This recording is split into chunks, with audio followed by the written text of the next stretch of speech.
फरात, ये सच है क्या? ये सच है बारान। इतनी बड़ी बात तुम लोगों ने कैसे छुपाई? हम छुपाना नहीं चाहते थे, लेकिन कदर आपा की तबीयत खराब हो गई थी। बहुत अफसोस हुआ है मुझे तुम लोगों पर। तुम दोनों का इस तरह छुपकर शादी करना मुझे बुरा लगा है। अब जब तुम लोगों ने कदम उठा ही लिया है तो अब हमें भी मुबारकबाद देनी चाहिए। अल्लाह तुम दोनों को खुश रखे। शुक्रिया चाचा। मुबारक हो डियर कजन। तारीख तय की तुम लोगों ने? किस चीज की तारीख बारान? जाहिर है शादी की। फौरन तारीख तय करते हैं। हाँ बिल्कुल।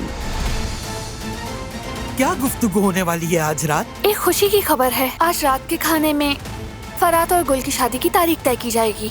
तुम्हें अंदाजा भी है कि तुम क्या बक रही हो? क्या हो रहा है मजान? बाहर तक आपकी आवाज आ रही है। रात के खाने पे फरात के साथ इसकी शादी की तारीख तय की जाएगी। किसने इजाजत दी इन दोनों को? मैंने दी है।